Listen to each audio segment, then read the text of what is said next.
কথা বলার সুযোগ করে দেওয়ার জন্য। আজকের বিতর্কের বিষয়টি হচ্ছে একমাত্র গণমাধ্যমে পারে প্রকৃত সত্যকে তুলে ধরতে। মাননীয় মডারেটর, ইতিমধ্যে আমার দলের দুজন বক্তা গণমাধ্যমের নেতিবাচক কর্মকাণ্ডের প্রতি আলোকপাত করে গেছেন। তাদের বক্তব্য এই বিষয়টি জোরালোভাবে উঠে এসেছে যে গণমাধ্যমে প্রকৃত তথ্য আড়াল করতে এবং মানুষের মাঝে বিভ্রান্তি তৈরি করতে নেতিবাচক ভূমিকা রাখে। বিজ্ঞ বিচারক মণ্ডলী নারী ও শিশু নির্যাতন দমন আইন 2000 এর বিধান করা হয় যে হত্যা বা হত্যার চেষ্টার অভিযোগে কোনো আসামিকে মৃত্যুদণ্ড দেওয়া যেতে পারে। কিন্তু এই আইন প্রণয়নের পর কি কোনো নারী বা কোনো শিশু হত্যা হয়নি? জেল জরিমানার আইনে গণমাধ্যমের মিথ্যা প্রচার বন্ধ করতে পারে না। তাই প্রতিনিয়ত গণমাধ্যম ভুল তথ্য প্রচার হয়। আমার প্রতিপক্ষের বন্ধু গণমাধ্যমের জনপ্রিয়তা দেখে মোবাইল ফোনে কি নেতিবাচক ব্যবহার নেই? জনপ্রিয়তা এবং গ্রহণযোগ্যতা এক নয়, যা মোরা প্রতিপক্ষ বন্ধুরা বুঝতে পারছেন না। তাই আমি বিজ্ঞ বিচারক মণ্ডলীর কাছে জোর দাবি জানাচ্ছি আমাদের আলোচনার বিশ্লেষণ করে যাতে আজকের উপস্থিত বিষয়টির বিপক্ষ দলকে বিজয়ী ঘোষণা করা হয়।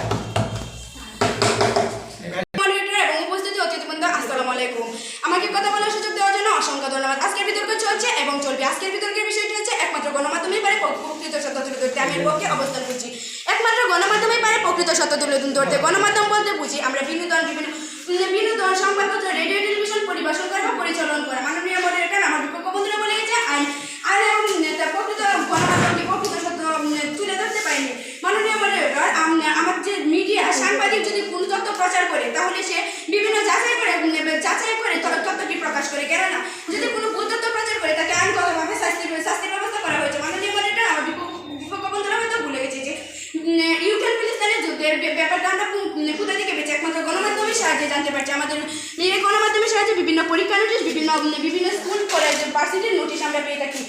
মাননীয় মডারেটর, আমার বিপক্ষ বন্ধুরা হয়তো ভুলে গেছে বিশ্বের সবাই এই গণমাধ্যমকে ভবিষ্যৎ তথ্যের ভান্ডার হিসেবে বিবেচিত করা হয়েছে। কারণ এই গণমাধ্যমই পারে একমাত্র প্রকৃত সত্য তুলে ধরতে। আমাদের সমাজে কোনো লোক যদি কোনো অপ্রীতিকর ঘটনা চালায় তাহলে আমরা একমাত্র গণমাধ্যমের সাহায্যে তা জানার চেষ্টা করি। কেননা একমাত্র গণমাধ্যমই পারে প্রকৃত সত্য তুলে ধরতে। এ কারণে আমাদের জাতির বিবেক এবং সমাজের দর্পণ হিসাবে বিবেচিত করা হয়েছে একমাত্র গণমাধ্যমে। এই বলে আমার বক্তব্য শেষ করলাম। ধন্যবাদ মাননীয় মডারেটর, ধন্যবাদ সবাইকে।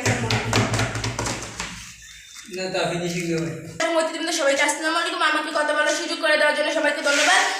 এখানে আমার বিপক্ষ দল বলে গেল যে ভিডিওতে গণমাধ্যম ও আত্মভুক্ত, কিন্তু গণমাধ্যমের আত্মভুক্তের মধ্যে বিবেচিত বিচারমণ্ডলী একই ভিডিওর মধ্যে কি ভুল হতে পারে, আবার প্যাকও হতে পারে, তাই সেটা আমরা জানি না আগে থেকে। সেই জন্য আমাদের ভিডিওতে কি সঠিক তথ্য পাওয়া যায়, ভিডিওতে কি সঠিক তথ্য, অনেকে সঠিক খবর পায় না, অনেকে সঠিক খবর পেলেও সেটাকে ব্যবহার করে না। অনেকে আছে যে সঠিক খবরকে নিয়ে ভুলমুক্ত খবর তৈরি করে, যারা ফ্যাক, এটাকে প্রযুক্তি নিয়ে পারি আমরা মানুষের মুখ কোনো ঘটনা শুনতে যাচাই করার জন্য আমরা এই প্রকৃত তথ্যগুলো পেয়ে থাকি। সুতরাং কথা বলা যায় আর কোনো বক্তব্য রাখা না, একমাত্র গণমাধ্যম পারে না যে প্রকৃত সত্য তুলে ধরতে। এই কথা বলে আমার দলের পক্ষ থেকে আমি পুলিশ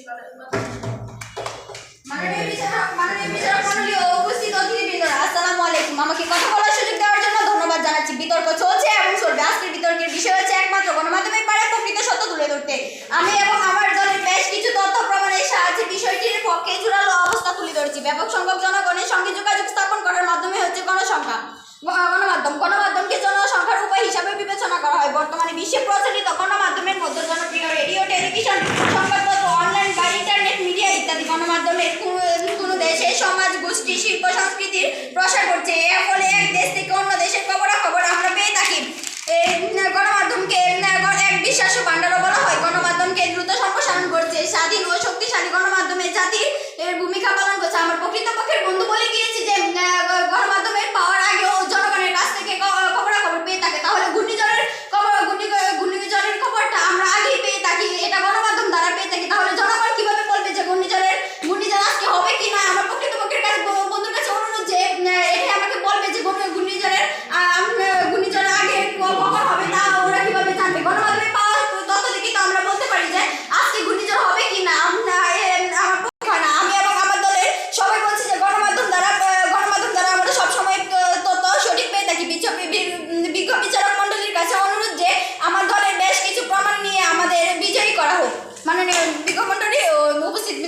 আলাইকুম। করে দেওয়ার জন্য আজকের বিতর্কের বিষয়টি হচ্ছে একমাত্র গণমাধ্যম এবার প্রকৃত সত্য তুলে ধরতে। আমি এবং আমার দল এই বিষয়টির বিপক্ষে অবস্থান করছি। আমি বেশ কিছু তথ্য বিশ্লেষণ ও প্রমাণের সাথে বিষয়টির পক্ষে আমার জোরালো অবস্থান তুলে ধরছি। মাননীয় মডারেটর, আইন থাকলে আইনের লঙ্ঘন থাকে, আইন থাকলে আইন আছে মানে এই না যে কেউ আইন ভঙ্গ করবে না। 2024 সালের 8ম শ্রেণীর ডিজিটাল প্রযুক্তি বইয়ের 2 নম্বর পৃষ্ঠায় 3টি পরিস্থিতি দেওয়া আছে। প্রথম পরিস্থিতিতে অনিচ্ছাকৃত ভুল তথ্য বা মিসইনফরমেশনে সংবাদ কর্তৃপক্ষ মাঝে মাঝে অনিচ্ছাকৃত ভুল তথ্য প্রচার করে। দ্বিতীয় পরিস্থিতিতে ফেক নিউজ বা ডিসইনফরমেশন সম্পর্কে